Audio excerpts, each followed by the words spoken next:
I'm not skip John's festival. I'm sorry, guys. I want to be a guy and right. We need to get us. I cooked a Chinese supper, but it's really sad. I can't do it first.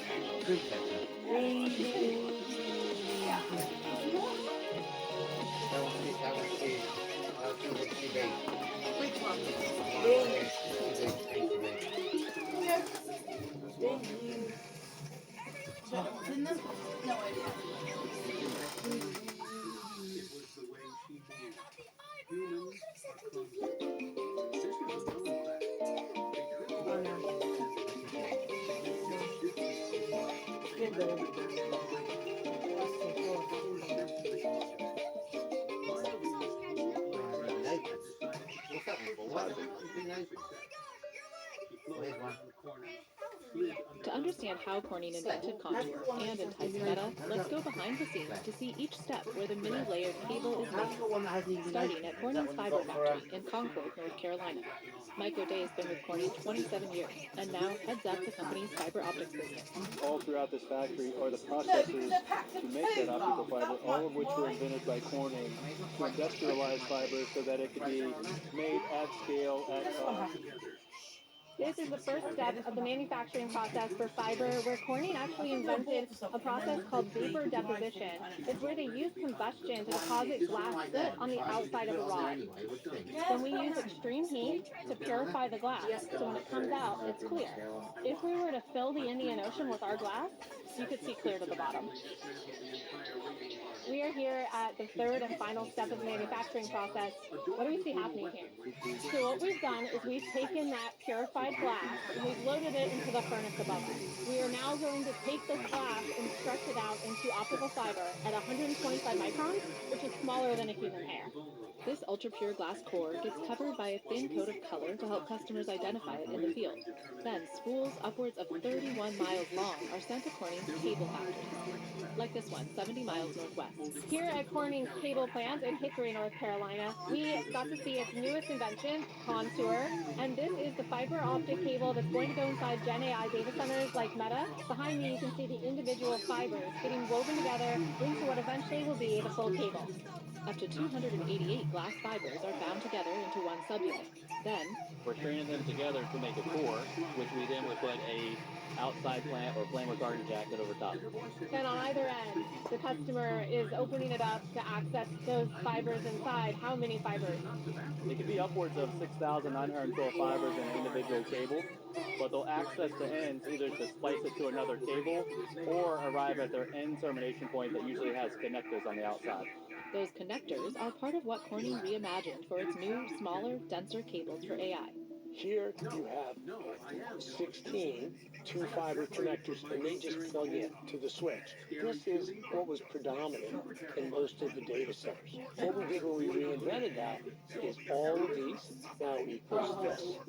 As for how much smaller and denser the new optical cable is, This is 1,728 fibers, the way we used to do it, and most of the world does it. This is our new Contour product. It's the same 1,728. So this now equals that. so much smaller. So much smaller. And we've improved the fiber and the cable so that the optical performance is superior in every way. So when you're trying to connect data centers or on a campus, it goes through these conduits. Now we can fit two of these in, so now we're literally doubling the amount you can do in the same space. Corning typically keeps quiet on customer details, but it does provide fiber to all the major hyperscalers and AI giants. Think NVIDIA, OpenAI, Google, Microsoft, AWS, Apple, and this new Meta deal is big. Up to $6 billion to provide the fiber optic cable that we need for our data centers through 2030. O'Day says the deal's been a long time in the making. We traveled to a data center, Wendell and I did, in 2018, believe it or not, in Dallas, and we toured a data data center with Meta was not an AI data center that actually didn't exist at the time. But what that spawned was a conversation of forward thinking about AI roadmap into the future that would require perhaps a whole new set of innovations. Fast forward to 2026, and Contour will go inside Meta's biggest AI data centers under construction now, like its 1 gigawatt Prometheus in Ohio, and its biggest 5 gigawatt Hyperion coming to Louisiana. In this one data center, there's going to be 8 million miles of fiber. 8 million miles. That's enough to go around the equator of the planet 320 times. If these data center plans, there's a lot of them planned, Yes. and not all of them might come to fruition. If they falter, where all this cable is meant to go, what happens? Dude, So, double fiber disgusting. optic demand has grown at about 7% sort of CAGR over the sweep of time since we invented it. Okay, so we'll find a good use for it. CNBC's reporting has shown that Meta's AI strategy has been scattered. Does that concern you at all? No. There will be all sorts of neat changes and different approaches to doing it, but in the end, really technical excellence means to get to the infrastructure. Compute matters. If we know nothing else about transformer technology, it is that. And so I am not concerned about this space. Is Meta your largest customer? No, but they will move to the top of the list. With the Corning deal, among others, Meta is answering President Trump's call to source more of its AI needs in the U.S., as it also taps prominent Republicans like Kaplan for big leadership roles. What's at stake here? Are you worried that China could win the AI infrastructure race if we're not careful? I think if we as a country don't make the right policy choices and the right investments, that's a real risk. And it's certainly a risk that the administration has been really focused on since they came back into office. Corning is U.S. made, but won't be Meta's only provider of fiber. Meta wouldn't disclose who else it relies on. Who are some of the other big players to look at when it comes to fiber optics? With the only U.S. flag that does everything, fiber, cable, connectivity. Other players to look at, the Japanese are really strong players in this space. So think of people like Fujikura, Furukawa, Sumitomo. Corning itself has a lot of manufacturing outside the U.S. too, making fiber in China, India, and Poland, cable in Poland and Mexico, and other glass products in 10 more countries. The majority of its business happens overseas, which Weeks says isn't changing and helps insulate it from risk. 80% of our revenues in China are made in China. In the U.S., 90% of the products we sell in the U.S. are U.S. origin products. This tends to buffer from geopolitical issues around tariffs. Back in Hickory, Corning wouldn't say just how big its expansion is, but it's added this brand new factory to expand it even further to other AI giants. And its employee count in North Carolina will go from 5,000 up to nearly 6,000. Big AI data centers are also springing up in the state. We have plenty Did you have to reallocate any of those resources from homes or farms or anything?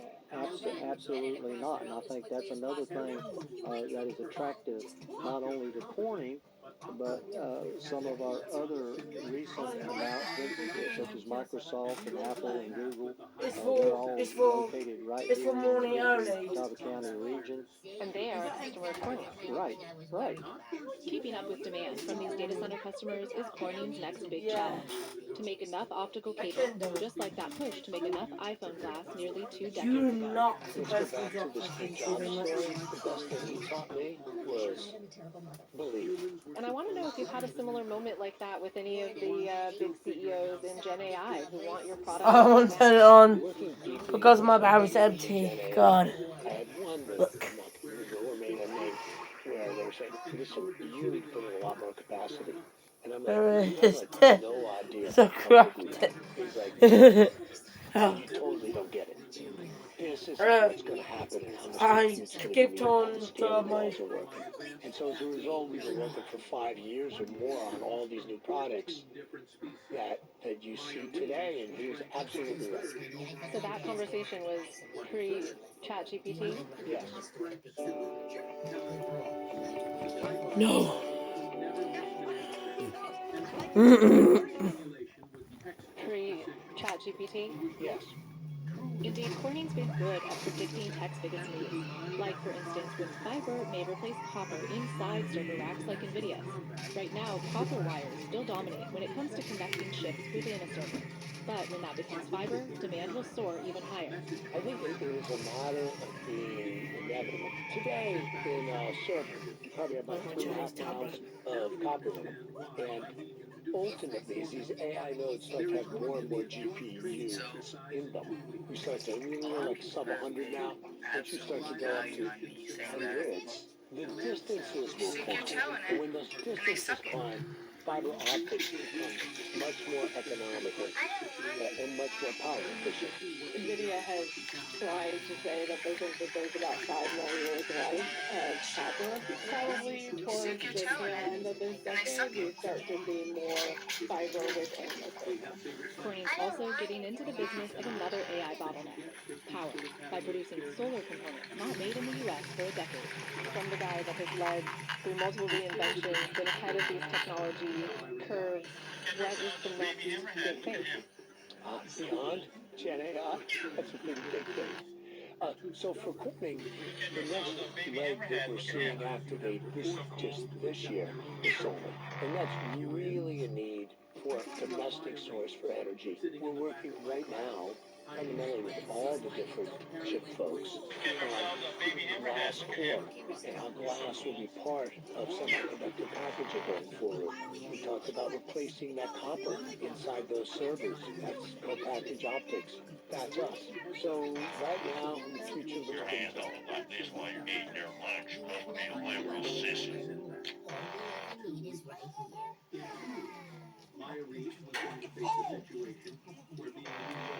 You stick your toe in it, and they suck it. I don't want to do that. The airline industry is really ruthless. It makes a hockey game look like a kid's garden party. Can you lose a lot of money in there? Absolutely. Spirit Airlines losing about $50 million in revenue because of a spate of delays and cancellations. TSA's job is open to provide adequate level of deterrence so that bad actors or terrorists or criminals decide to attack somewhere else besides aviation.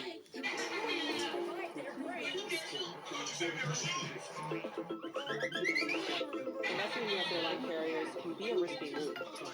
Warren Buffett learned this the hard way, twice. The airline industry is brutally ruthless. It makes a hockey game look like a kid's garden party. Commercial airlines have historically struggled to deliver sustainable profitability. I think the stats would bear that out, especially pre-pandemic. But investors tend to stick with the sector, despite the volatility. Can you make a lot of money? Some people are millionaires. Can you lose a lot of money in there? Absolutely. So it's a high-stakes game. Over the long term, these businesses can be profitable. Over short periods, you can run into challenges. I mean, the pretty near the metal too. 1 hour on the timer. 1 hour on his stopwatch on a Sawyer 611 on his smartphone. And if you think about the substitutes for that service, like there really are none. So it's kind of surprising to me that an industry that delivers that kind of a service and does it with like an absolutely impeccable operational and safety record is able to come under such pressure. Airlines.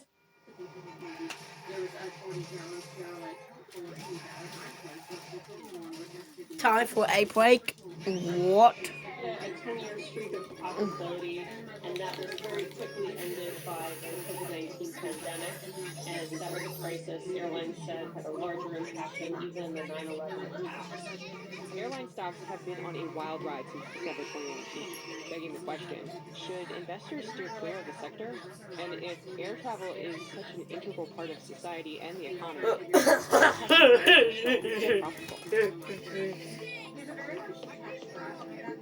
airlines airport. external risks that could impact a carrier's bottom line. We can break them down into two categories, price shocks and demand shocks. Price shocks are when an airline's operational costs suddenly shoot up due to extenuating factors.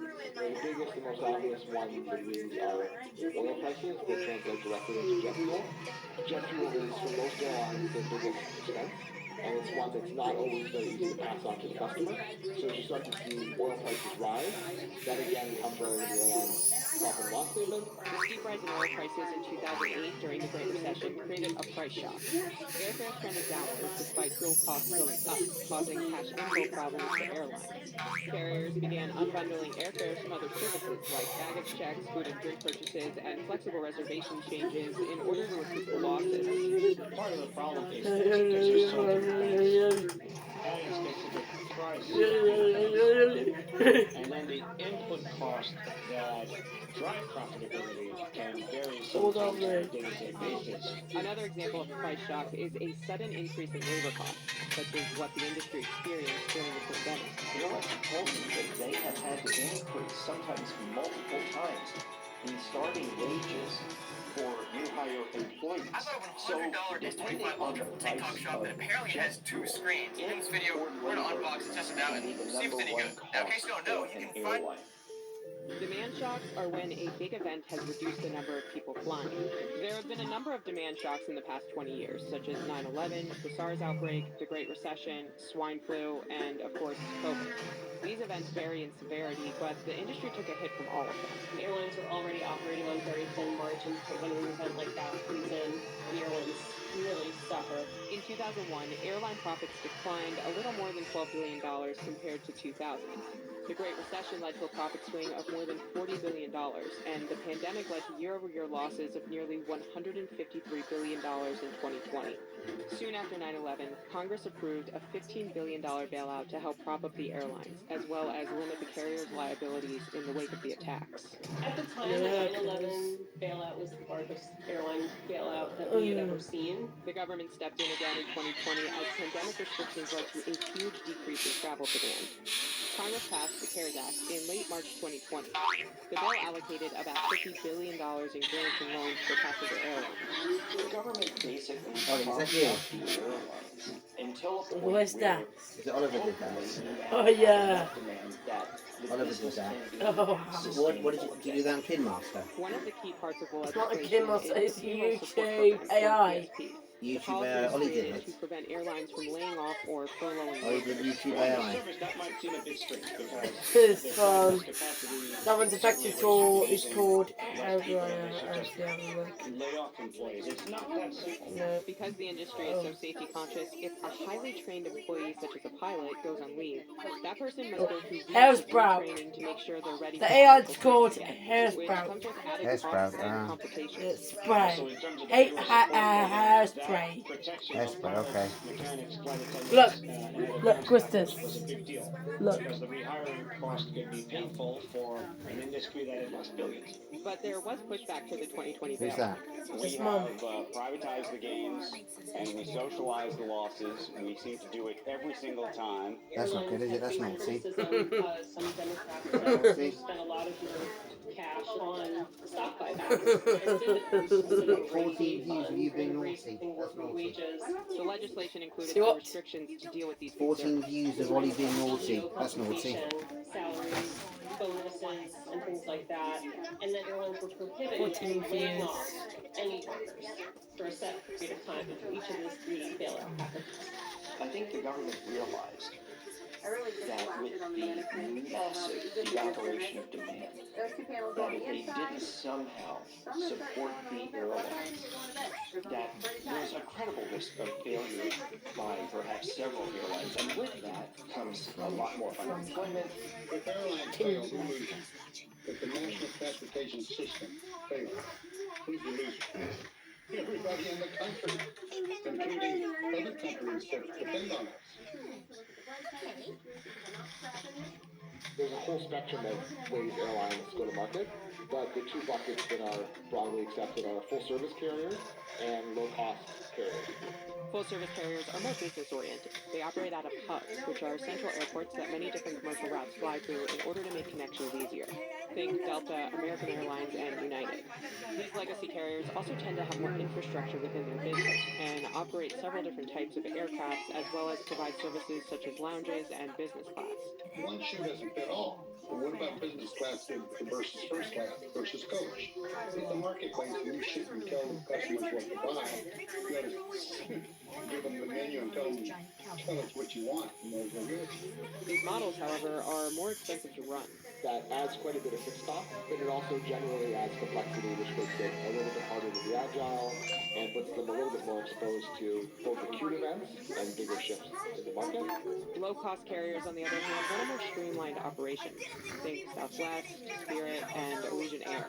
These carriers run an operation with lower overhead. They typically have a simpler business model, use only one type of plane, and unbundle amenities from ticket prices. They've proven as a sector to be quite a bit more resilient to shocks in the past, and the poster child for low-cost carriers historically has been Southwest, and up until the pandemic, they delivered 47 years of straight profitability. The business models vary between these budget carriers.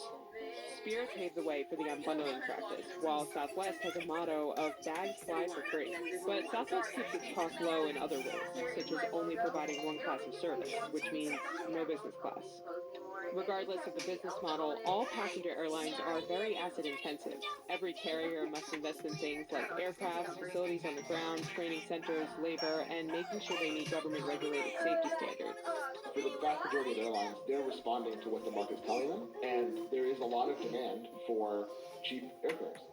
So if you're trying to meet that passenger demand, you need to think about ways that you adjust your cost base to do that profitably.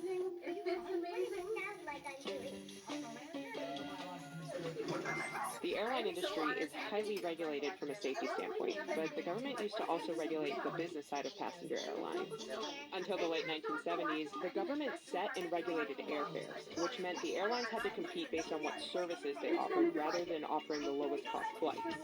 The Airline Deregulation Act of 1978 allowed airlines to set their own fares and routes without needing government approval.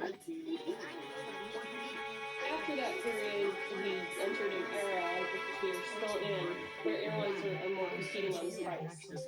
And because it's such a low margin business, airlines try to pack as many people in a plane as possible, which has been the reason why legroom has shrunk on airplanes year after year. The airline industry has struggled to be sustainably profitable forever.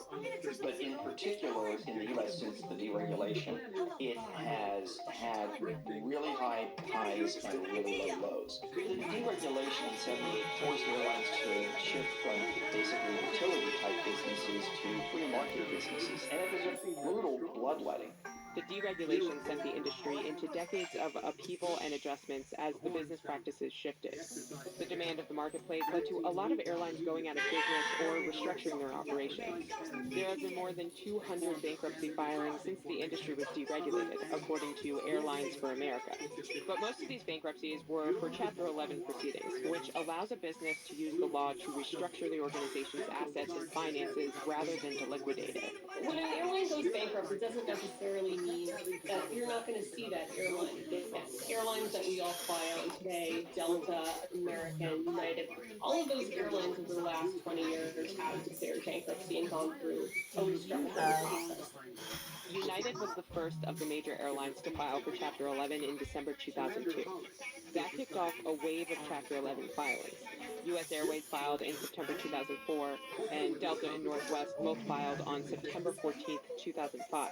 Obviously, that's not a perfect solution because you're asking your partners to sort of take some of the consequence of the restructuring, but it's been a way for airlines to sort of get back on their feet, protect those jobs, protect those assets, and rebuild in a way that is ultimately better for their shareholders, their employees, and their customers.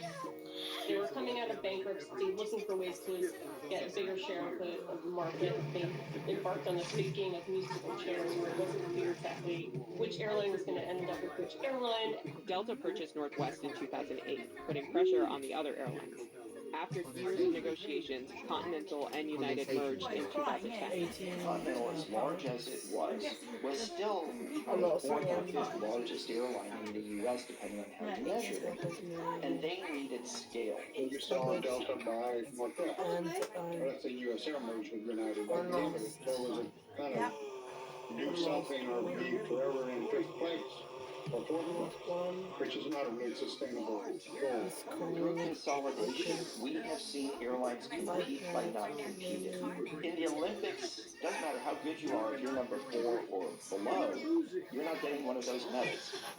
And Wall Street want not just profitability, but they wanted to see a path towards sustained profitability. By 2015, the consolidation led to what are now considered the big four airlines: Southwest, Delta, United, and American Airlines.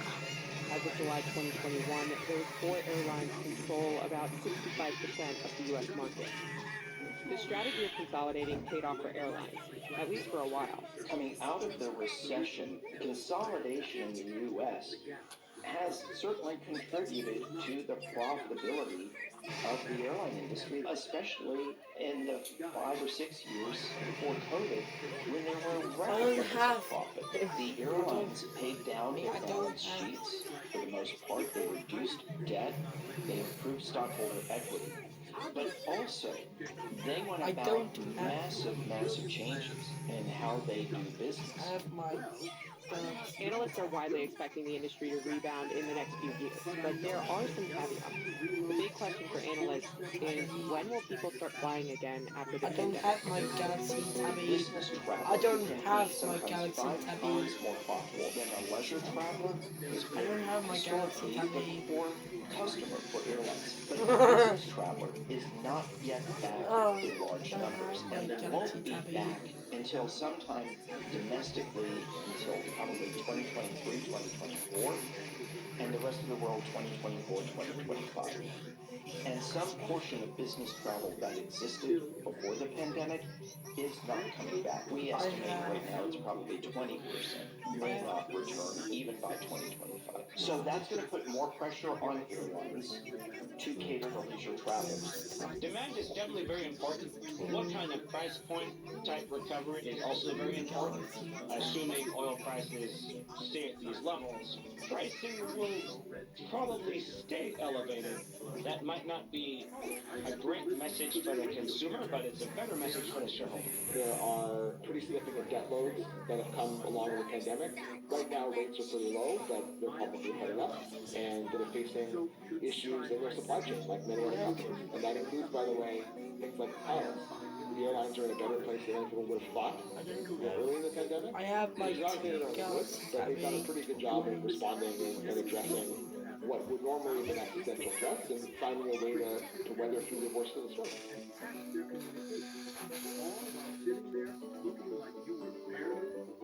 That's also very nice. I surely know it's very nice. Like there's not too many days. After 2 years of being grounded, air travel is back. The TSA reported passenger volumes could soon exceed those from 2019. But growing travel demand has hit into pockets of turbulence in the last year due to lack of staff and increasing bad weather. We are seeing more intense weather in Florida, and then we are seeing snow in Texas. In April, thunderstorms in Florida led to airlines delaying more than 9,000 flights and canceling over 3,000. And over Memorial Day weekend, 2,500 flights were canceled throughout the U.S. due to storms in New York, Florida, and the Mid-Atlantic. We saw last summer in 2021 Spirit Airlines losing about $50 million in revenue because of a spate of delays and cancellations. Southwest, a few months later, had one that cost it about $75 million. In 2019, the estimated cost of delays in the U.S. for airlines was $8.3 billion, and the cost for passengers was $18 billion. The biggest cause for delays in the U.S. is weather. The challenging days are those thunderstorms, those pop-up summer thunderstorms and severe weather season, which is between April and September, where we have the bulk of the nation traveling. I got with recovery mode. the most inclement weather. Florida has seen a travel boom over the pandemic and has been particularly affected by delays and cancellations due to an increase in storms, which are expected to get worse in the future. And even though you may have perfect weather at your departure airport, bad weather in another area can have a cascading effect on the entire country. We're operating probably right about 5,600 daily departures. It's very complicated when we're managing multiple hubs throughout the country that all have the opportunity to have different types of weather and different types of potential disruption. CNBC went to the Federal Aviation Administration's Air Traffic Control System Command Center in Warrenton, Virginia. Okay, I got knocked to the right now! FAA deals with the weather situation. Sorry, I should copyright it. Cancel flights and cost airlines billions.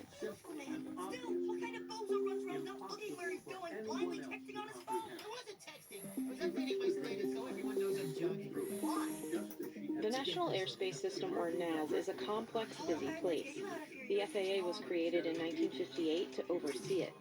Today, it manages more than 19,000 airports and 45,000 flights daily. We control 70% of the world's air traffic. The mission for every air traffic control facility is to ensure that the flying public reaches their destination safely and as efficiently as possible.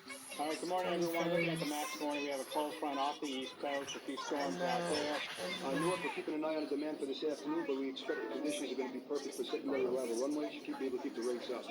The command center is run 24/7 and is in constant communication with all participants in the airspace, which includes airlines, flight operations, general aviation, the military, and the National Weather Service.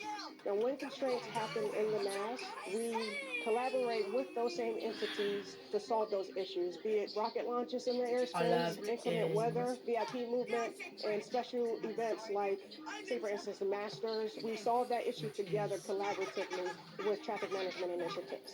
All right, good morning, everyone. Looking at the map this morning, we have a low pressure developing over the southern plains with a cold front into Texas. That's going to be our big system today. We're expecting quite a bit of development very close to Dallas this morning, probably block the traffic between Fort Worth and Houston.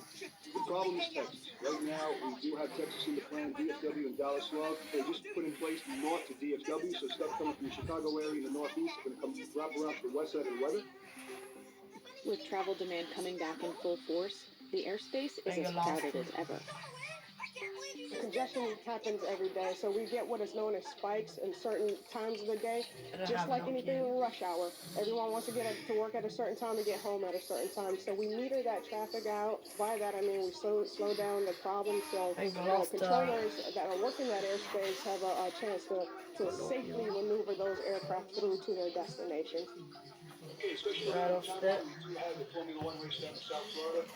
We have the constant ground stops. I love my town. The Florida market is really booming, and as that demand increases, we're bolstering our staffing to ensure that we meet those rising demands in the Florida market. And that's where most of the traffic from leisure is flowing nowadays. But Florida has seen an increase in storms, leading to thousands of flights being canceled this past April. In recent years, storms have gotten more frequent and severe due to climate variability. Weather plays a huge factor to any traffic management initiatives that we're implementing. Today is a Texas day, so we have thunderstorms ranging in the Texas market and up into the Memphis market as well. If you look at any overall cancellations, weather and air traffic control issues that drive the bulk of the cancellations that airlines are impacted. We say air traffic control, it's because of the limitations that weather puts on air traffic control that constrains where aircraft can fly. Meteorologists play an important role within the air traffic system and have a team on staff at the FAA Control Center. A huge part of what we do is based upon coordination, collaboration with meteorologists in the airline industry. And so while we here are providing that informative piece, that forecast for a decision maker here, there are meteorologists in the airlines that are doing the same for their stakeholders. And together as part of this enterprise, we're collaborating to make sure that we're on the same page, that we're kind of speaking with one forecast voice. Here in the U.S., the southern Great Plains have some of the strongest storms on Earth. And while some weather events are more predictable and schedules can be rearranged around them, others must be avoided. Certainly, as hazards go, you want to avoid a tornado. You don't want to be close to those storms. There's no safe way to fly around a tornado. When you're looking at a winter storm or you're looking at a hurricane, in many instances, you're going to have 2 or 3 days of lead time before that storm's going to impact a congested corridor or a high-impact terminal. But thunderstorms can be especially tricky to predict ahead of time. There's some days where you can provide a forecast, you see those thunderstorms coming. There's other times where it's a very fast process to build up and to fall apart. And that is a big challenge I think for meteorologists is you want to get that timing and location of that thunderstorm information right, and they can move those airplanes and keep people safe. There are roughly 100,000 thunderstorms in the U.S. every year. Thunderstorms can create a few dangerous weather elements like rain, hail, and lightning. It will fry your components if you get a lightning strike for an aircraft. So we try to avoid those areas. We want to ensure that we go around those and not through those. Meteorologists at the control center monitor multiple types of radar maps that can identify lightning and the height of storms in relation to the altitudes of aircraft. The white boxes that you see are denoting the top of the thunderstorm. So if you've got thunderstorms that have their tops around, say, 37 or 38,000 feet, that's at the level that your commercial airliners are flying. So you don't want to fly through those. You've got to be able to fly around them safe. You see right now, a lot of these airplanes are moving in and trying to get into these thunderstorm gaps and get into Fort Worth. But even if you go around a storm, it can still cause problems. Around thunderstorms are generally conducted in these windows. And one of the things that can be illustrated, if you will, that may not necessarily impact aircraft right around the thunderstorm, that may impact aircraft that are 100 or 150 miles away from that thunderstorm as that turbulence propagates out away from the center of the storm. Unusual weather events have also been happening in different parts of the country. If you never anticipated having Hello, a snowstorm in Atlanta, you don't have the same sorts of snow fighting and de-icing capabilities that you have in Detroit. So on that basis, when we do have a snowstorm in Atlanta, it's a pretty serious problem. The first thing, that we are never going to compromise is safety. When you have weather and the impacts that are out there, we can't fly through that. And we're not going to compromise the operation in any way or form.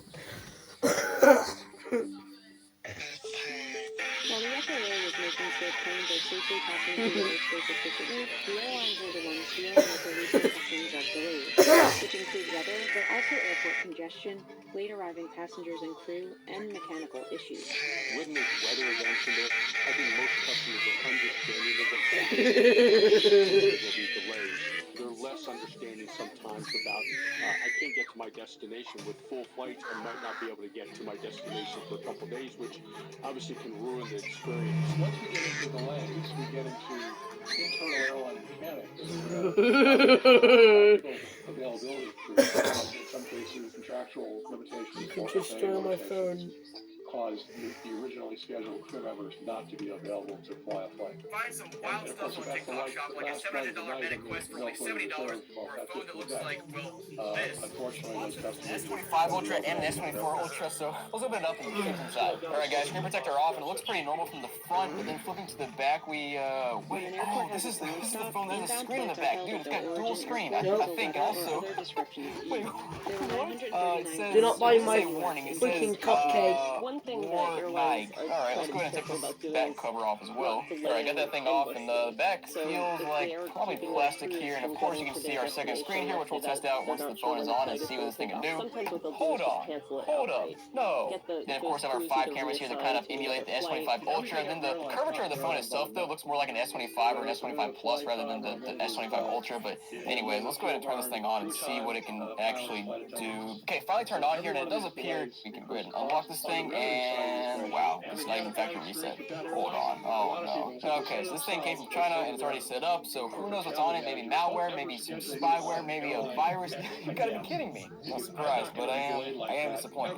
I don't know, but we're gonna test this thing out and try to figure out what's going on here, and let's just start by scrolling around here. So we're gonna go ahead and scroll up, see what kind of apps are on this thing by default, so calculator, calendar, camera, all the pretty standard stuff, as well as a SIM toolkit app down here, and that reminds me, I don't know what carrier this is for. I don't know if it's for Verizon, T-Mobile, AT&T. If it's unlocked, I guess we'll try to figure out later. And I should also mention, like above the punch out where the camera is here, the screen is just bad right above it. It's kind of blackish and fading away. That's not very surprising. I've seen that on other phones before, but that's something to point out here. But guys, let's open up the settings app here and see what kind of specs we're working with. So first of all, we'll check out our battery. We're at 97% right now, which is good. Looks like we have 64 gigs of storage here, and it looks like there's already some taken up by documents. What is taken up by documents? I don't see anything, but we have got some clarification notifications that they're calling it an S24 Ultra, even though the box says S25 Ultra. So, I don't know, man. Let's go back here and see what else is going on with this phone. Okay, so we're on Android 13.0, and it says we are up to date, which is definitely not correct. Android 13.0 is from a few years ago, but I guess we'll just deal with that for now. But yeah, let's go ahead and connect to the internet here and see if we can connect up and do just something on this phone. Okay, put my password in here, and am I tripping, or is the button layout like really stretched out vertically? Like, usually I feel like the buttons are a little bit wider and not that stretched out, but maybe that's just me. No, looking at a photo of an Android right now. It's installed. It's already installed. It's already installed. Wow, Screen is just really off, or if it's, who knows, man. But let me try to log in here. Installed. We are connected up here now, guys. Let's start with the speed test because I'm very curious if, first of all, if the internet will work at all, and also like what kind of speeds we'll get. So we'll type in speed test here, and oh my gosh, this keyboard, I hate it. I have a gig up and a gig down on my network here. Now I'm not gonna get that over wireless, of course, but just for comparison, let me show you my iPhone here. What kind of speeds I'll get on this bad boy. This is like Alright, guys, so we're at a speed test. You can see here on the S25 Ultra, I got 72 down, 69 up, whereas on my iPhone on the same exact network, 5 gigahertz and everything, got 459 down and 266 up, so I should be a lot closer to this. So clearly the phone here just has a bad network card, bad antenna, probably a combo of both. Maybe something else going on too. Who knows, man? But yeah, this thing is definitely underperforming to start. Now next up, let's go ahead and try to, I guess, sign in and maybe download some apps. See how that works? Hold on, wait.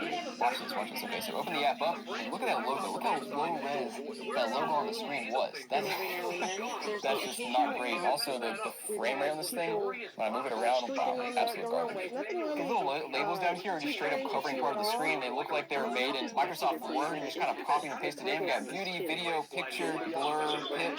What is pip? And then filter. Are they not all filters? Let's try it. I don't know. Let's try pip. Holy crap. I look like a freaking ghost, bro. Look at that. My hand is as white as the freaking table. And the table's not even white. What is this? Look at a little flippersky here and see how my face looks. Wow. Wow. Okay, let's go off the pip filter and try just a picture. I mean, I guess you can call that better. That's pretty, I don't know, that's pretty awful. Try a video next because that's, I don't know, let's see if the video even works. What's good, my boy? This is, crap. I don't know what to say. Just like, colors are like flashy as a, just turn it off. Okay, also, what is this blur thing over here? Let's try that. It's gonna like blur the background, maybe? Yeah, that's weird. It's not even accurate because it's blurring part of my face right there. You can see that. That's just truly awful. One of the worst photos I've ever seen in my entire life. Hold on. Look at this. Its frame rate is so bad that like the camera looks wavy when I wave it back and forth. That's weird. I should also mention that there's clearly 5 camera lenses here, but I'm pretty sure that's the only real one up there. These 4 down here, as they like to call them, but yeah. Very low battery. What do I say? But guys, let's come back, and we're about to download some apps, but one more thing I want to test out. Very low battery. It's very low battery. It's very low batteries. And so first we'll try face unlock. We'll see what that does. What is this notification? Remind. You need to register your face ID. Register now. The confirm button's like almost sliding off the notification box there. I've never seen that before, but alright, let's try this out. Please bow. What? Hold on. Did you see that? Please bow. Have you seen that? But you are entitled to it. That worked. Hey, it worked when I did that. Yeah, let's see if this thing will unlock the screen now. Hey, it worked. Well, let me try one more face on this thing real quick. Let me try your face on this and see if it unlocks. Oh, what? Disable face for 30 seconds. Okay, so that was interesting. It just saw no face and said no, I'm canceling out for 30 seconds. So I guess it's accurate. Wait, also, what is this? Hold on. You see that? What is this unlock screen? Why is this so plain? I feel like it's always got something up here, right? Why is it just, it's just dead?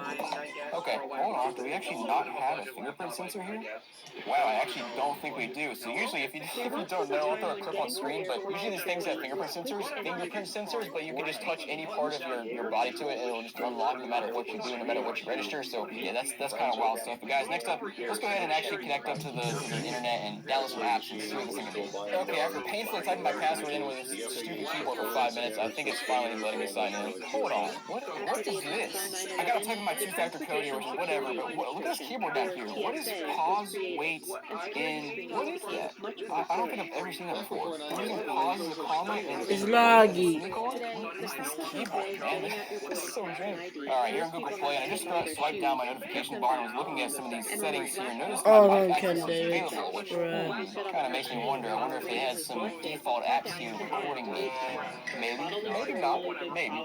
It's a non-zero chance. Alright guys, sign in here. Let's start with YouTube and try to see how this thing can play YouTube videos. Usually it doesn't go so well, but we'll give it a shot. Also, you know what? We haven't tried out our stylus yet, so let's go ahead and we'll try out the stylus while we're playing YouTube here. And I should mention, normally on the S25 Ultra, there's a stylus that comes out the bottom somewhere on this portion here, and it's a small, thin stylus. And hold on, I forgot about the screen on the back. What is this thing doing? Hold on, hold up. No, is this seriously just a picture? I thought it would at least light up or do something here, but no, I just looked to the back while our phone is on, and there's just nothing going on there. I mean, I saw those symbols there earlier, but I thought they would light up or do something, or maybe show something on the screen right there where it's black while I was doing something on the actual screen in the front. But no, it's just straight up nothing going on there. That's just a straight scam, dude. Holy crap! You gotta be kidding me! I've been tricked. I've been bamboozled. I've been led astray, run amok, and flat out deceived. What in the world, man? I'm not surprised, but I am disappointed. Anyways, guys, back to YouTube. Pull up something from recently. And of course, dude, the ad that pops up is a TikTok ad. So hear me out. They're either listening to me through the phone, like I just mentioned earlier, or that there's just some malware inside this phone that knows to advertise TikTok, or I just got lucky. Your pick, but a little bit sus. Now I'm trying to play the video here, and looks fine so far. I'm going to try to rotate it. Usually it dies when I try to rotate phones like these, and yeah, okay, it was actually, I'd say fine. Let's see if scrolling through works. Nope. What? Huh? It just froze, said offline, then back online, and now there's an ad. Another TikTok ad, actually. Wow. That's not a sketch at all. But it is working now. 10-second fast forward is working. Okay, that's, ooh, frame rate's bad on that though. Ooh, yeah, actually, for the most part, I'd say it's fine. It's a lot better than what I've seen in the past, so I'll give it a pass here. Okay, so next up, let's go and download a game here. We'll download something and try to play and see what happens. So first up, Subway Surfers, let's go ahead and try to launch that and see if this thing will run. And I feel like it's wait, what? It crashed. Hey, hold on, it's just not booting. It just crashes every single time. You gotta be kidding me, dude. Wait, hold on, it's finally after about 15 or 20 tries, it's finally loading up. It doesn't bode well, but it's a good sanity test for just gaming in general. Let's see if it'll play at all. Okay, it's playing kind of, but it's hitching a lot. Oh my gosh, it's so slow. Okay, it's getting a little bit better now, but not really. It's got a half-second delay every time I do anything. Okay, it's a tad better now, not quite as laggy as it was before, but still not very good and just, slower than you want your phone to be if you're playing a basic game like Subway Surfers. So yeah, let's go back, and next up I want to check out the device info app, because that'll give us some more info about the device. And, okay, so app's actually loading up, which is a good sign, but scrolling down, let's check out the display first. We have a 1612 by 720 display, which sounds reasonable based on just the layout of the screen, but it says it's 11 inches, which is clearly not correct. The device here has some more conflicting info about S24 Ultra versus S25 Ultra. It actually says we're on Android 12 here. This says Android 13, which, by the way, also it says there's no updates. Android 13 is up to date, except it's actually on Android 12, I think, or maybe some other overlay that they created themselves to kind of trick you out even more. I don't know, man. That's super sketch. And CPU here, of course, is a MediaTek MT6762V/WB. Let me look that up and see how old it is. It's probably like from 2017. Okay, a little later than I thought it would be. It's from 2021. Not recent in the least bit, but more recent than I thought it would be. And it says we have a 2 gigahertz clock speed with 8 cores, which may or may not be correct because, who knows if that's telling the truth or not. And our battery here is 6,000 milliamp hours. It also appears we have 4 gigs of RAM here, which sounds about right. Now, guys, last but not least, I wanted to try cell service on this thing to see what carriers work on it, but unfortunately, I only have eSIMs, and this phone does not support eSIM, but let me show you that even if I had a SIM card, it wouldn't work either, because, so here on the side is our SIM tray. I have a SIM card removal tool. Push my little tool in, and it doesn't eject it at all. Like, what? Wow, it's still stuck in there. I finally got it out, but it's got 2 SIM card trays and an SD card slot, so that's pretty janky. So guys, hope you enjoyed this video. If you did, make sure to check out this video here where I got a suspiciously cheap 16E, iPhone 16E from eBay. It was really weird. Go check that out. I'll see you guys next time.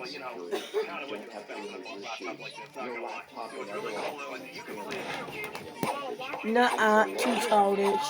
not 3 times. I Might got be the out most of cheapest work working now. smartphones I could find off eBay, and in this video, we'll test them out and see just how bad they can be. Now guys, I expected some madness from these $20 phones, but I was not prepared for the level of rage and the nostalgia. Let me show you what I found. Alright guys, up next you can see I have a blue phone here in a bag that we paid like $25 for. It comes with a charger, it looks like it's still in the original like packaging and everything. It's nice. First impressions, this thing is really clean looking. Oh wow, it's even still got like the protective film on Still it. need to remove your shoes and other items from screens unless you also have pre-checks.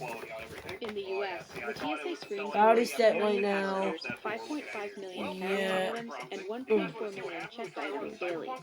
At Denver International Airport, which is one of the busiest airports in the world, if traveling on a Monday around 10 a.m., average wait times are typically between 45 to 60 minutes.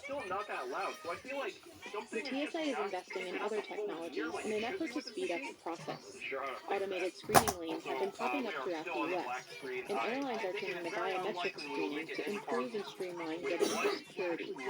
But even with better technology, in 2015, an internal investigation performed by Homeland Security Red Team revealed that TSA agents failed to identify weapons and explosives 95% of the time, leading some to call the TSA simply security theater. No, thank you. I don't want that. Oh, no, no, no, no, no. There's also a lot going on behind the scenes to help thwart threats and attacks. I don't want that because it's for 17 plus. I don't want that on for driving. It's for 17. Incorporating tech in our lives, paying for It's for driving. It's for 17. ordering food, so airlines are trying to play a little bit of catch up with the transportation systems to today's customer. Delta recently announced it partnered with the TSA to streamline security. Delta SkyMiles customers with TSA PreCheck can choose to use facial recognition to drop bags, go through security, and to board the plane without taking out your ID or boarding. Right, my birthday, Brett. Not very nice again. Where is Shark's Lord? Let's put it back for now. Put it back.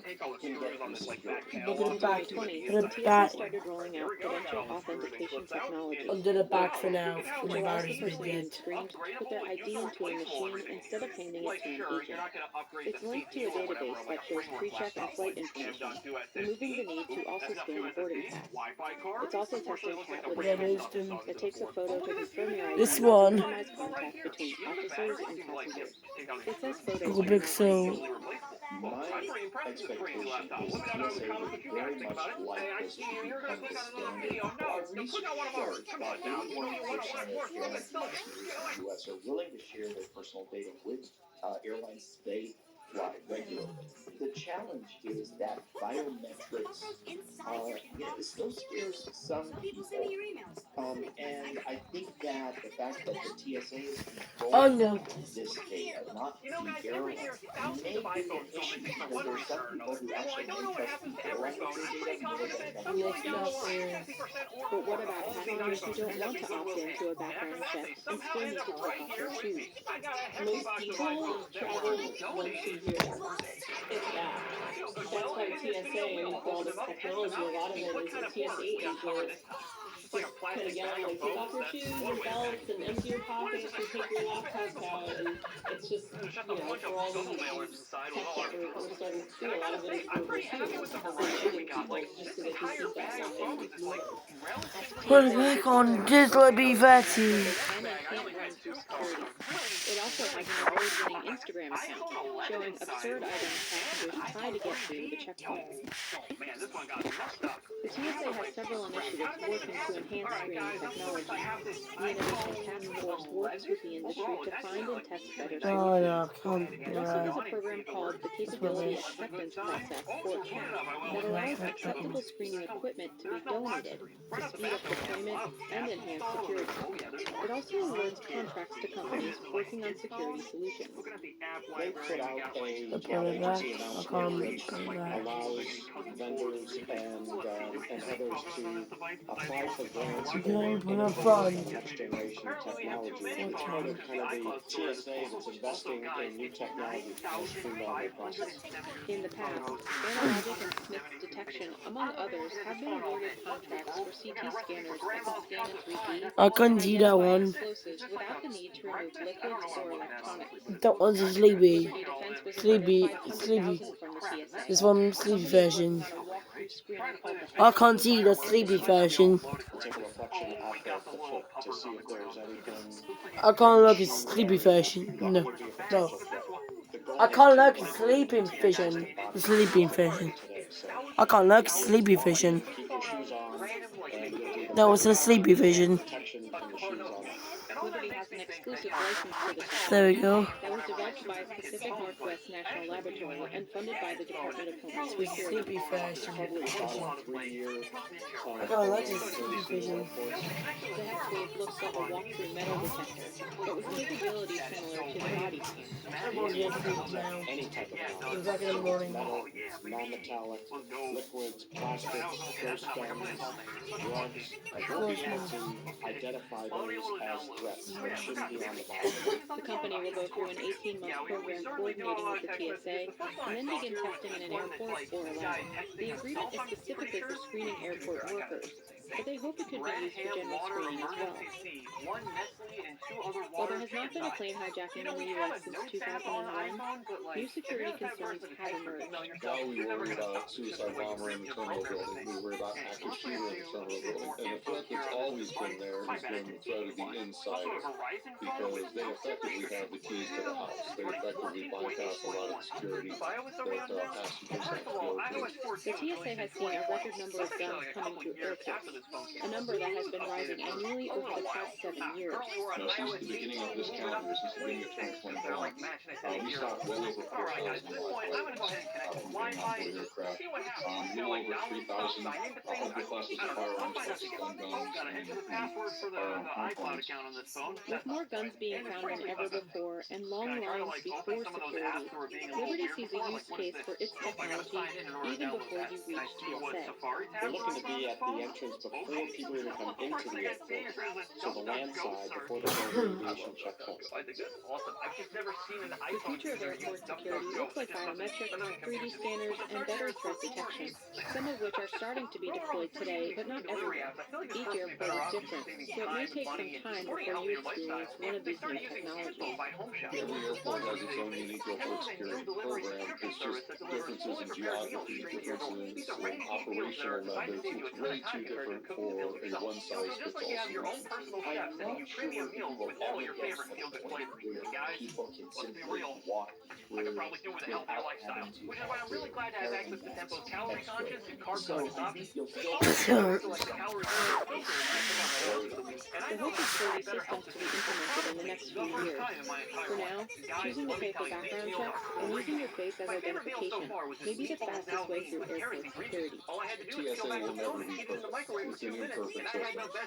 And I agree with those that say if somebody really wanted to carry out an attack on aviation, they could be successful. Our primary role in aviation security is deterrence. It's the FBI's job to go out there and stop terrorists. It's the Department of Defense's job to go out there and prevent terrorists from reaching our shores. It's TSA's job, it's airport security's job to provide an adequate level of deterrence so that bad actors and terrorists and criminals decide to attack somewhere else besides aviation. And in those areas, I think we're doing a much better job of deterrence than we used to do. There's always going to be room for improvement. VideoPopJam.com is not loading. Alright. These are the strangest, internet searches I've maybe ever seen. They're so weird. What do you want to ride a train video? Dave, well, if you didn't... So that's it. That's all the start. Let me do anything. No, it just shows, Welcome to Korean Hive, where history and value meet. Step into our brand new showroom, a haven for coin enthusiasts and investors. No. Not good on that. The current credit scoring system, as it stands, is flawed. And this error of being fundamentally misaligned has huge ramifications across the system for millions of Americans. There's no doubt about this. Visa is done. We're not necessarily talking about Really? professionals and urban professionals that are more likely to gravitate to, let's say, an Amex card or a Chase card. Discover really is kind of for the masses. There's no reason to think that American Express won't have a strong customer base after the next recession. It's not a big deal. It was charging for a while, so maybe that's why it's warm. I don't know. Overall, it's actually in pretty good condition for the age of the device. $6.7 trillion. Not too bad. That is how much Americans spent using their debit or credit cards in 2019. More than 60% of those purchases were made using cards from Visa, a company that has long dominated the payment card industry. Not only are the majority of all payment card transactions in the United States on Visa cards, but there's been lots of litigation over time, including from the Department of Justice, and the Department of Justice has had very clear legal decisions that show Visa has, or market power, which is the legal term, as a matter of law. So there's no doubt about it. Visa is done. As payment cards become more essential in our daily lives, Visa has quickly grown to become one of the most valuable companies in America. As of October 2021, Visa was valued at over $480 billion and reported net revenue of $21.8 billion for 2020. Shares of the company have also seen an over 170% gain in the past 5 years. Really good way to think about Visa's revenue stream. For every $100 spent on a Visa card anywhere in the world, they make about a quarter, about meaning 25 cents. An actual quarter. Every time you buy a pair of shoes, that's $100, they get 25 cents. As the network has scaled, that's very high incremental margins, and so the profitability of the business actually goes up. But Visa's success hasn't always been great news for merchants who have no choice but to rely on them for payment. For one thing, it would be for relief for the Flight Fee Arena. We are paying way too much. We're making way too much money off of us. And the lack of competition that you have with all of the issuing banks charging the same flight fees across all markets across the country, it's really unfair. We don't do business that way. Other industries don't do business that way. I don't know how you can get away with that. So how exactly does Visa make money, and why does it dominate the payment card industry? The Bank of America launched Visa as the nation's first licensed credit card for middle-class consumers and small to medium-sized merchants in 1958. The computer is changing our world. The way we do business. By 1970, Bank of America gave up its direct control over the card, passing the control to a group of issuer banks that continue to manage, promote, and develop the new network in the United States. The company grew quickly after, expanding internationally by 1974 and introducing its first debit card in 1975. British shoppers signed for £1.5 billion worth of goods on a credit card. In 2007, Visa completed its corporate restructuring with the formation of Visa Inc.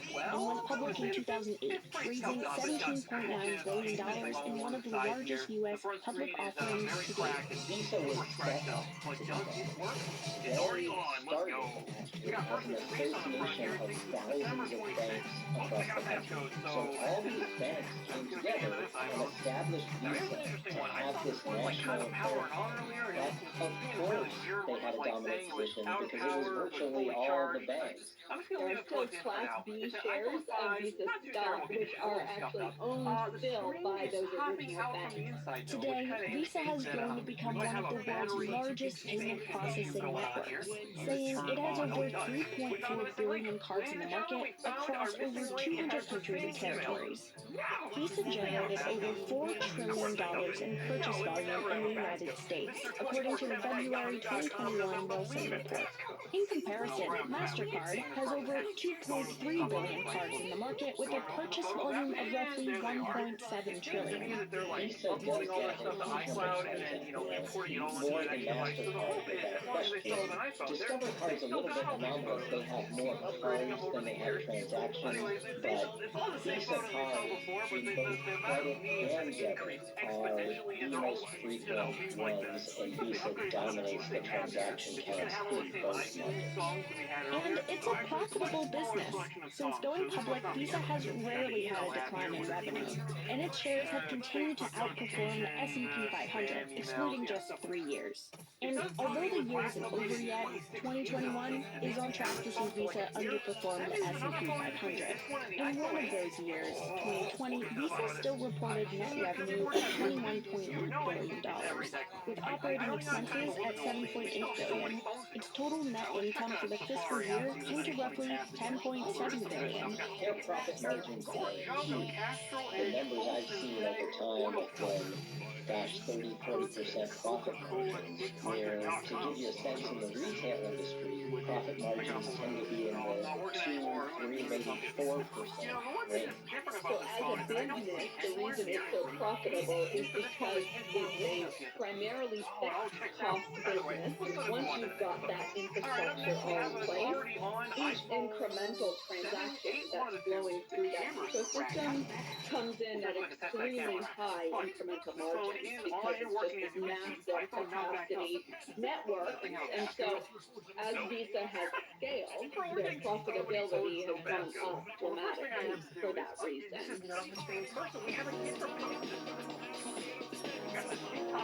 I've never seen that before. Head on over to any other tabs? Oh my god, we have so many tabs. MikeandIce.com, Amazon. Not showing on my ring. Don't show that, don't tell on my music. Don't do it. So, how exactly does Visa make money? Contrary to popular belief, Visa doesn't make any profit from credit card interest fees. Instead, those fees are charged by the card issuer, in most cases, banks, allowing Visa to face none of the risks that come with lending money. So Visa does not have direct relationships with individual consumers. The banks issue the cards, and so you may get your card, or I may get my card from Bank of America, or Wells Fargo, or Citibank, or any number of these other banks, including local banks. But while many people think of those as Visa cards, they're really not. They're the bank's cards that happen to have Visa on them, and Visa is the network on those cards. Visa's business model relies heavily on what is known as the four-party model. When you use a Visa card to make a purchase, there are usually 4 entities that come into play. You, the customer making the purchase, the bank that holds the customer's money, the merchant selling the product, and Visa that works as a middleman, connecting all 3 of those entities together.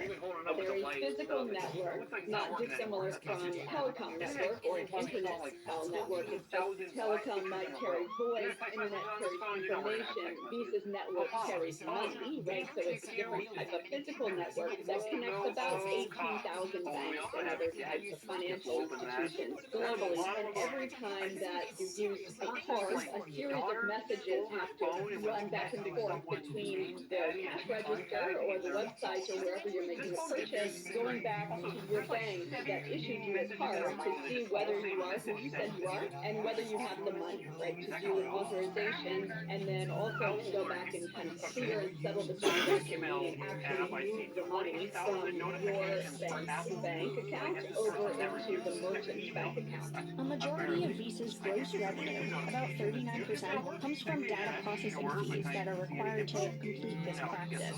Roughly 34% consists of service revenues, a fee that Visa charges card issuers like banks for working with Visa-branded payment methods. They charge a set of fees associated with the brand network that creates the trust in the ecosystem. system, the trust that enables it so that you can just walk into any merchant anywhere in the world and hand them a piece of plastic, but if it says Visa on it and the merchant takes Visa, then the transaction works. Just imagine if you had a card that had that on it, right? You wouldn't be able to. International transaction revenues take up about 22% of the company's gross revenue. Beyond the three main sources of revenue, Visa has also been continuously investing in other types of payment that could bring more sources of revenue for the company in the near future. This is like B2B payments, business-to-business payments. This is like disbursements. That's when a business pays, think of like an Uber driver or Lyft driver or an insurance payout, things like that. There's a lot of person-to-person payments, two individuals exchanging money. If you're really taking a long-term view of Visa, like 5, 10, 20 years, increasingly... That's levy charge. Because I don't want my battery to be dead. The payment processing industry has also led to a series of legal cases and investigations. Don't do that. The Department of Justice has sued Visa multiple times, has entered into consent decrees over everything from, Visa used to have rules that said any bank that issued their cards could not issue any cards from Discover or American Express, and that was found to be an antitrust problem. Visa had rules tying together credit cards and debit cards so that merchants, if you wanted to accept a credit card, had to accept a debit card and vice versa. It's hard to think of other industries that have had more antitrust litigation than this one. In December 2019, Visa and MasterCard agreed to pay $5.5 billion to settle against merchants who had accused them of charging excessive fees, the largest ever class action settlement of an antitrust case, according to the co-lead counsel of the case, Berger Montague. Visa also notably abandoned its $5.3 billion takeover of Plaid. Visa and terminating their $5 billion merger. After the Department of Justice filed an antitrust lawsuit on the grounds that it would limit competition in the payment industry. Most recently, in August 2021, a federal judge certified a class action lawsuit accusing Visa and MasterCard for charging excessive ATM fees to consumers and operators. Visa declined to comment on the matter. Meanwhile, retailers argue that the swipe fees incurred by Visa are simply too high for smaller businesses to survive. The average consumer thinks about swipe fees when they're using our credit or debit card. Business owners certainly do, because for me, swipe fees is the second highest expense line item in my P&L, right after labor, and right after our payroll expense, ahead of rent. In 2009, swipe fees collected by Visa and MasterCard sat at $25.6 billion. A decade later, it more than doubled to $67.6 billion in 2019, according to the National Retail Federation. The overall processing fees paid by U.S. merchants to accept all card payments totaled $110 billion in 2020. It tends to be somewhere in the range of 10% of what merchants pay on a transaction. I know a lot of business owners, and it saddens me because so many people aren't come to accept it as it is what it is.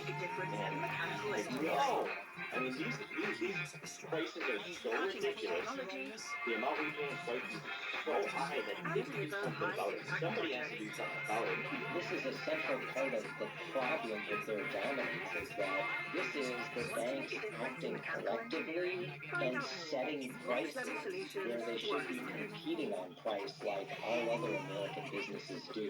Meanwhile, those in support argue that Visa stands on the side of merchants rather than It's very balanced, and if anything, is actually skewed, believe it or not, toward the merchant. They actually get the majority of their revenue from the banks and the ecosystem that's supporting the merchant. So they really are pretty agnostic in the ecosystem. Like, they are there to serve as this central party that facilitates effective digital payments, kind of balancing both sides. What's certain is that Visa has effectively changed the world of commerce forever.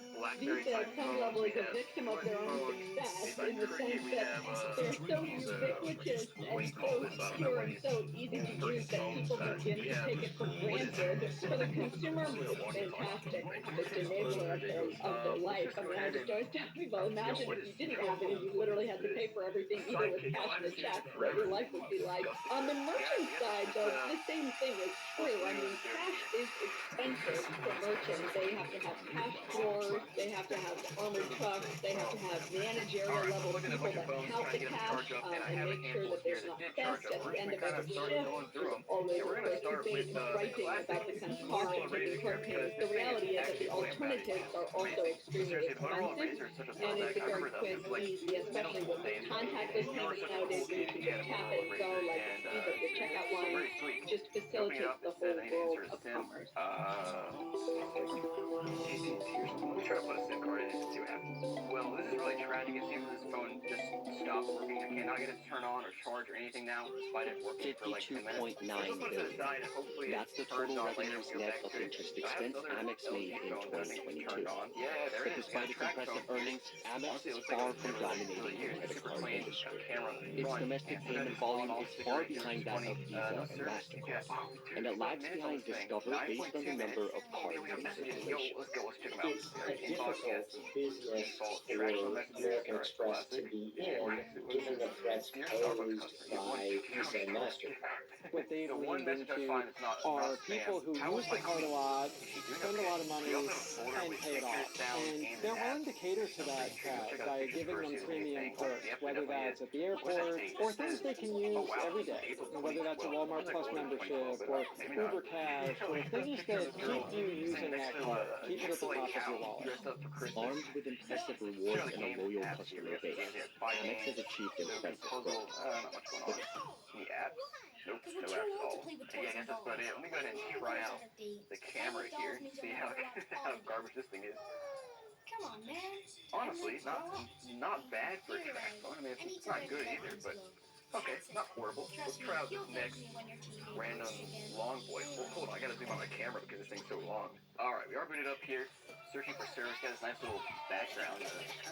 Kind of high quality for a flip phone. Let's go ahead and check out the menu here. And that's like a nice looking menu for a flip phone. We got, pictures, contacts, messaging, all that standard stuff. We'll start with the messages, and we got 32 drafts. Oh no. That was break. And I guess just saves one of all the drafts. Revenue has Oh, increased what? 32% since 2017. Okay. Shares of the company have shown resilience. I'm not even watching on that. Amex, I would think of them as a bit more of a I think it was copyright. quality consumer, like a very Whatever, right? Copyright it. revenue to 10%, and then they get a little bit of operating leverage on top of that. They grow earnings like in the low double digits. They've learned a lot through COVID. They've diversified their business model. They've sharpened their pencils on what matters to their customers, and it's really showing, and they're coming back strong. So what is the secret to Amex's success? And where is it headed next? American Express began as a freight forwarding company in 1850, transporting various goods across a rapidly expanding nation. It wasn't until the late 19th century that it began its transformation into a payments company. It began to introduce financial products and travel services. I'm not gonna show them the item. I don't tell them the item, thank you very much. It introduced its first charge card to offer customers a more convenient way to pay. I'm not gonna tell them that on As we know it today. private. They've had multiple products come out, the gold card, the platinum card, and really focusing on the consumer and the corporate card business. What sets Amex apart from the rest of the industry is the way in which their network operates. Most credit cards from companies like Visa and MasterCard function in what's called an open loop system. When a cardholder uses the card in their network to make a purchase from a merchant, they generate revenue by relaying that information from the issuers, usually the banks that have issued the cards, to the acquirer or the merchant's bank. Amex, on the other hand, operates in a closed-loop system where it functions as the issuer, the acquirer, and the network combined. Amex is different from Visa and MasterCard because Amex is a lender. Visa and MasterCard are merely card networks, so they process transactions, but they're not actually issuing credit. American Express is both. They are a lender of credit and also a card network, a processor of transactions. That really enables them to see exactly what their customers are spending down to the item and have all that extra data where they can then advertise or target different reward spends across that. That's going to be very different than what Visa and MasterCard can see, which would be just really total dollar amounts. It allows them to tailor some of those deals, especially on the merchant side. If there's a reason why they want a specific merchant's business, they can change their normal terms in order to fit that situation.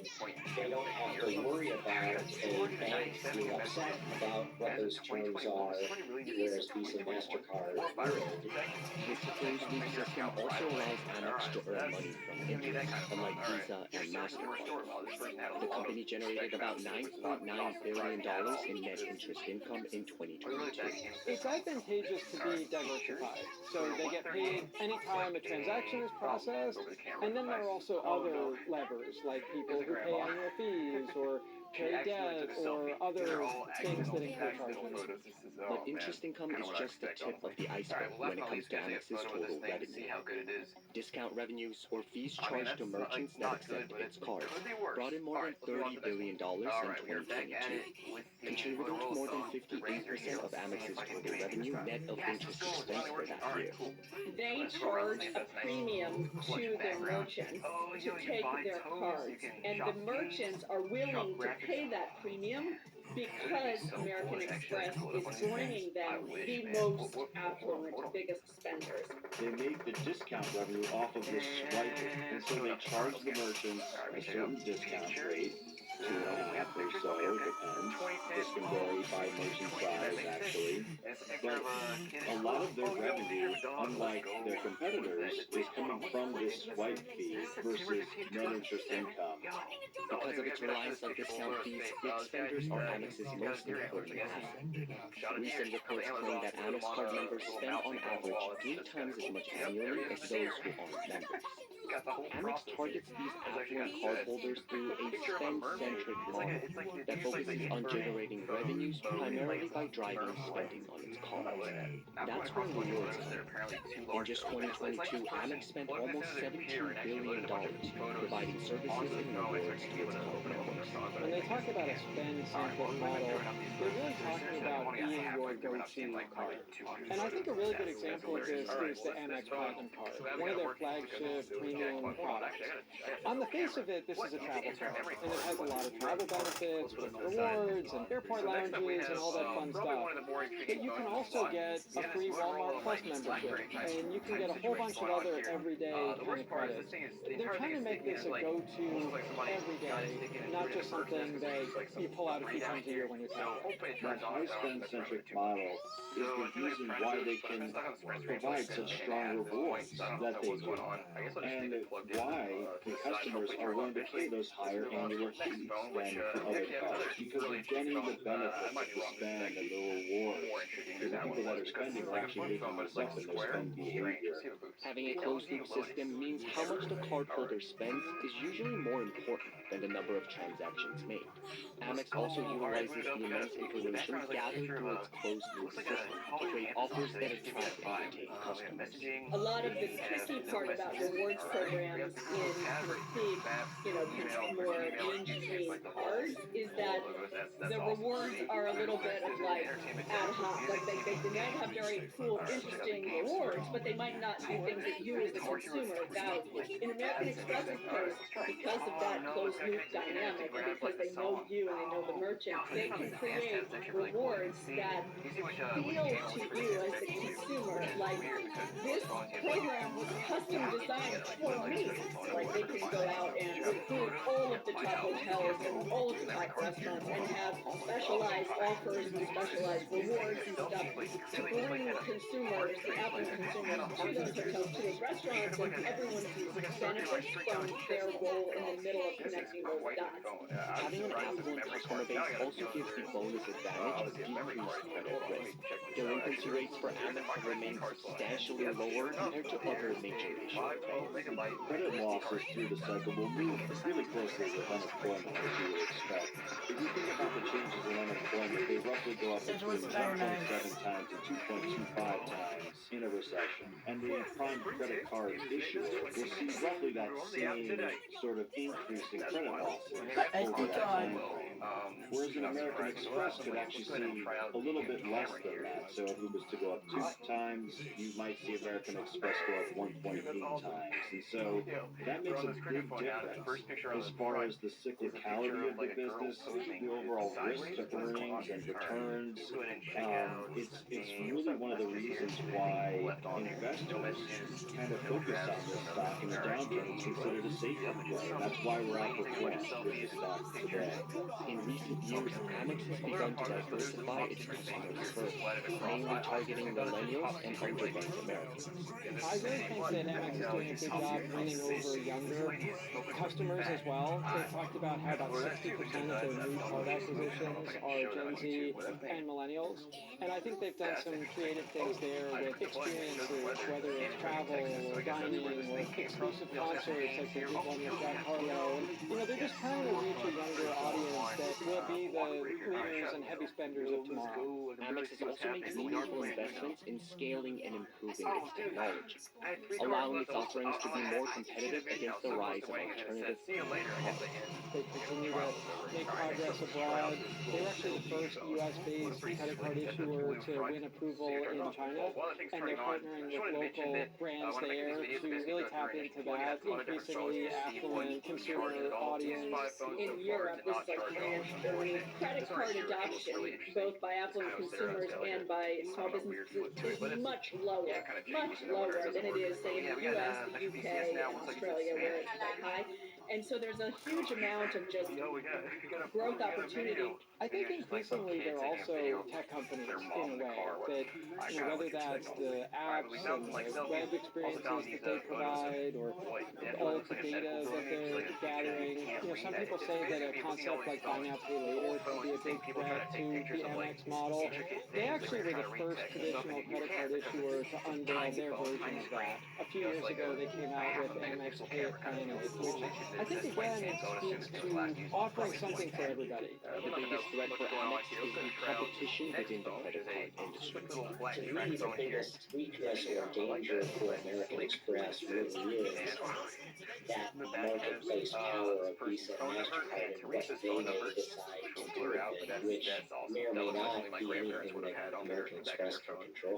The value that they are able to offer from the closed loop model is distinctive and unique. But as things like data analytics and AI get better and the whole process of issuing cards and managing card programs becomes more digitized, as their technology advances, those open loop card programs can better replicate what American Express is able to do uniquely. So they can run better analytics to understand your consumer spending, so they can better tailor your rewards. But while loan loss provisions have increased following a period of high inflation, experts believe that Amex is more than ready to weather a possible recession. They're not by any means immune to a downturn, but at the same time, with that high spender, affluent customer, those credit losses are likely significantly lower than some of the peers that are more focused on average consumer, even subprime borrowers. So, there's no reason to think that American Express won't have a strong customer base after the downturn. Alright guys, thanks for watching. Hope you enjoyed. Next episode will be next week, so make sure to stick around. We've still got like 80 phones left, so I'll see you guys next week. Thanks for watching. Hope you enjoyed. America runs on credit. The three-digit score represents how likely a person is to pay his or her bills, and it impacts almost every aspect of an American's financial life. It's like your passport. Look on, I'm thank you very much. As an adult. It's private. So many things, not just access to credit, so the ability to get a credit card, a mortgage, a reasonable car loan. Landlords use credit report and credit scores. So it'll affect your ability to get an apartment. Insurance companies use them. Having a low or no credit score can have severe financial consequences. 42% of Americans said that their credit scores prevented them from accessing financial products, like credit cards or loans. Life can become more expensive and more difficult as your credit score falls. But some credit experts argue that the current credit reporting and scoring systems have major issues. So I figured today we'd take a look at one of those, and we're going to be installing it on this Dell Latitude D531, Fundamentally misaligned has huge ramifications across the system for millions of Americans. Others say many of these criticisms are misguided. The reality is that the credit reporting system that we have here in the United States is sort of like the crown jewel of the world. A lot of the criticisms are based on some fundamental misunderstanding of how credit scores are calculated and how they're used. If you take a moment to not be knee-jerk angry about financial service for a minute, then I think a reasonable person would have to conclude that these are actually good for consumers relative to a world without credit scores and what that would mean to our bottom line. So how do credit scores work in America? And do they help or hurt consumers? x86-64, and this system is capable of running that build, but I decided to use the 32-bit A version credit score anyway, usually because refers according to to the a number ReactOS between wiki, 300 and these 64-bit 850, builds which do not represents the have holder's WoW financial 64 stability implemented and in them, credit meaning that we worthiness. can't The run higher the number, 32-bit the better a applications. consumer looks And to all the potential software that I lenders. want to run on Credit this thing scores in is the 500s are 32-bit, so considered to be that didn't really very seem bad. like it would be Credit scores ideal. in the But 600s, we're just we're going to go starting to through, use we'll select terms like English for the language, of subprime, course, near prime, and we'll just getting continue close here. to We'll average. accept the But you really default need to get device yourself settings. into That the all looks 700s fine to before me. you actually hit the And national we are average, going which to is between just 710 and format the 720, existing and then partition start working here. your way We'll into just the delete elite that, level and we will scores, install which it are well on into the the 700s and immersion certainly space. into the And 800s. if we do FAT or Credit better at scores best, I and think I'm going to do reports are FAT two because it separate is the things. tried and true Reports file refer to system here, statements containing and we'll let it do information its about thing. your credit And while it's doing situation, its thing, while I want to scores are quickly thank calculated based Boot.dev on that for information sponsoring this from the video. report. If you've been thinking about The credit getting into report is like the programming, test. Boot.dev You provides a took the super credit cool scores, the way to grade do you got on just the that. test. Their One goal is is to teach influential you over the other, but back-end they're web not the same development thing. in Python and Today's Go scores from calculated start by to Fair finish. Isaac And you won't just Corporation, learn or the ins and FICO, outs have of become the programming. industry You'll standard, also be used by earning a 90% key, of gaining top achievements, lenders. advancing They're through calculated levels, using and 5 completing main quests to categories: compete for a top 35% spot on the from payment global history, leaderboard. And 30% that's from because the the amount entire owed, platform is made 15% to from the feel length of just credit like an history, RPG, and 10% so that from you new won't get credit and bored the and types instead of find credit you yourself have. actually wanting It's to come based on back an to learn analytic more. algorithm. Boot.dev So we doesn't want look you to at feel actual overwhelmed data either. patterns They to believe say in going what deep and taking helps as us much time as predict you need on the whether you're going to pay fundamentals, so credit that in you'll the actually future. feel confident that you've learned something new. And if you ever happen to get stuck, you can quickly view solutions for each programming challenge or chat in their active Discord server for help. On top of all that, they offer a 30-day no questions asked refund policy, and if you sign up through the link below and use code MichaelMJD at checkout, you'll get 25% off your first purchase. So be sure to check them out, and huge thanks again to Boot.dev for making this video possible. Now, while this is installing, I figured I would address the few comments that I received on the previous video that pointed out that, like, hey man, you're using the release build, why didn't you try out the nightly build? Well, here's the thing. I kind of mentioned this in the video. I guess I could have gone into more detail about it, but the reason why I wanted to try out the latest release build is because although it is from 2021, it is still the most prominently featured build on the website. You know, if you go there, there's a big old download button for ReactOS 0.4.14, and they even call it the latest and Ba greatest. ba ba ba ba ba ba ba ba ba ba. No, no, no. There are nightly builds that are newer and ahead. And apparently it's not the greatest either, because I got comments from people saying that these nightly builds are actually more stable, more bug fixes in them than the release build, which kind of surprised me because I've always associated nightly builds as being more Americans like are borrowing today experimental. You'll more have than more ever, problems with with them household debt topping $16 trillion during the second quarter of 2022, But yeah, I making had some credit people scores say that they crucial thought to that many video was businesses. entirely useless It and they allows didn't take lenders into to one make the nightly very, builds, and very that I good, just, to be decisive honest, decisions, disagree with, have because a like I said, very deep understanding of the likelihood of someone paying you back. Experts say that such a streamlined process is also the reason why Americans have been able to enjoy low interest rates for so many years. The credit scoring system allows industry to quickly and cheaply make decisions about whether or not you're going to have credit. The cheaper it is for the lender to decide whether or not they're going to give you credit, in the aggregate, the lower the cost is for the lender, and hopefully that gets passed along to the consumers in a more efficient system. Without this system, lenders are going to do what lenders do, which is they're going to mitigate their risk. What that means in practical terms is higher interest rates, because that's how lenders mitigate risk. They charge everybody more to subsidize the risk that's posed by everyone. Or declination. It's easier to say no to an applicant than to book an applicant who you know is going to default on a loan. Representing a person's credit worthiness using numbers also allegedly help prevent lending discrimination. Lenders often rely on more subjective methods of evaluation prior to the invention of credit scores. Credit scoring, when it was first developed, was an advancement. It is better than having some banker sit across from you and judge you and read the information on your credit score, because they bring a lot of their subjective analysis and their own life experience into the analysis. And if their life is different than your life, frankly, if some white guy sitting across from some woman of color, that analysis can be flawed. If the information is not on a credit report, it is physically impossible for your credit score to be influenced by it. What is not on your credit report? Things like your gender, your sexual orientation, your politics, your level of education, how much money you make, the socioeconomic makeup of your neighborhood, your level of education. So we're able to assess credit risk looking only at the past behavior that is on the credit report, and only to the extent that it predicts future credit Yet despite its good intentions, experts say that the credit scoring system still suffers from discrimination.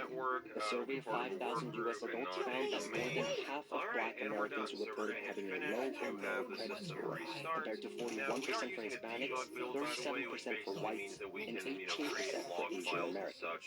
Credit scores are based on past performance. So you're going backwards in history to make a judgment about the future. The further we go backwards in history, the deeper the structural racism in the United States was. Intentional racism that happened decades ago gets baked into the cake, into the system, into the institutions and policies of our society. And that kind of structural racism requires no animus, no intent, but it still hurts Black and brown consumers. If your parents put your name on a bill because they had bad credit, and then they were delinquent, you can turn 18 and inherit derogatory information on your credit report, doing nothing that you did. If you're a new immigrant to this country, your prior credit history doesn't travel with you. Credit unions are mostly domestic, so you show up with nothing. And by the way, a blank slate is a bad place to be in credit scoring. It means that you're unscored and your information starts off low and poor. 19% of American adults have no credit history or are considered unscorable by existing systems. Sadly, what the scores do is they sort of amplify those inequalities because they go in and they say, okay, you're already disadvantaged, now you can be doubly disadvantaged because the score then sort of objectifies that you are somehow not worthy of being given a chance, that you are somehow deserving of much higher fines and fees than everyone else. Errors in credit reports can also often lead to miscalculated scores. A survey in 2021 found that more than a third of those polled found errors in their credit reports. Of more than 700,000 credit or consumer reporting complaints received in 2021, more than half pertain to incorrect information on their report. For me, it was a different person named Aaron Klein who didn't pay their cell phone bill in New Jersey. I also happen to live in New Jersey for graduate school, and this stuck with me for a year. What if they have an error so serious it could cost them either the ability to get credit or a job or an apartment? However, those within the industry argue otherwise. Are your AI pipelines blowing up as you try to scale? When you're pioneering at the forefront of agentic AI, everyone is so excited about the possibilities and potential. Training major models smart. Inference is the labyrinth between smart and reasoning, or the business value. When credibility and profitability are on the line, or let's be real, fall entirely on your shoulders, the stakes to crack the inference code are insanely high. The unbridled enthusiasm of your leadership team can't make your agentic pipelines reason, but neural mesh by Weka can. Unlock fast, responsive AI that can reason in real time on a system that delivers ultra-fast time to first token, ultra-low latency, maximum GPU utilization, all while lowering your cost of innovation. Hype don't fuel what's next in AI. A strong foundation will. Neural Mesh by Weka, the foundation for enterprise and agentic AI innovation. Yes, we can. So we are online. Okay, so yeah, the web browser just appears to be rather finicky here. Maybe try to restart it. You know, we should probably do another system restart anyways, because we European did just markets in install a new 2025 were driver, so dominated by let's a do number of that. things. Firstly, But we now got that we tariff and have the trades. network driver We saw installed, I want to narrowness see to the if we can market just in go terms into of Device those Manager sectors right that click benefited those when those unknown sectors that generate devices revenues in and euros. The see if market was ReactOS worried can just about download the dollar drivers weakness. for them What's automatically. That would be this? really, really nice. On top of that, we Ah, saw And some yeah, it hope seems that the grow within fine. Europe about fiscal response, helped by This is Germany's just like a straight commitment up to putting Fine. more blank money in page. I defense mean, I don't and even in think it's infrastructure. And finally, there are signs it's just straight that up EU not competitive doing business anything. is being But you see down here we have tackled, the that Europe network has connection to icon, so we are online, and we already sort out confirmed some of that the by structural pinging Google. imperfections of the But EU let's try to project. go back And as we into move into device 2026, management, or what we're device starting to manager, I see is should some say. signs We'll that go to other the devices. impact of Let's try the tariffs audio one. So we'll was go not in as here, bad as the driver, market had expected. update driver, And so install driver one would expect a automatically. broadening out of Installation performance, failed. strong Driver could not be performance found. that we saw from the Yay! European This is markets not last looking year. too good.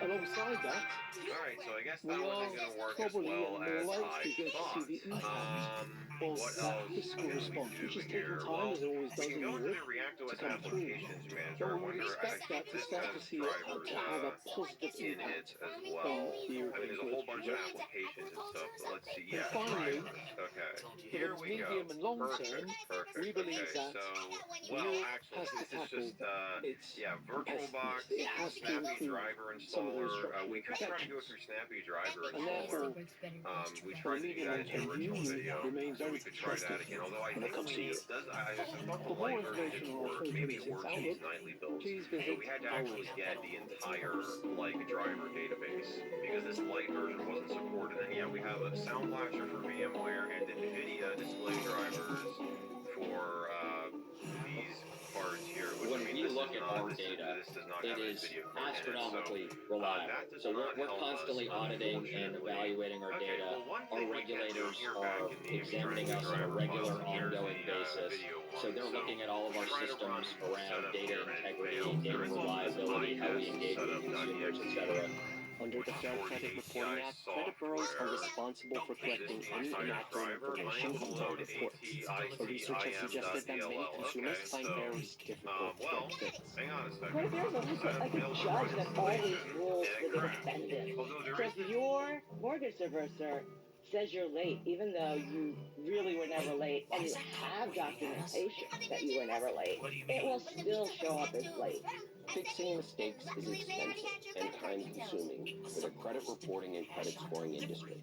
They are not incentivized to have accuracy, particularly if the mistakes are symmetric and even out.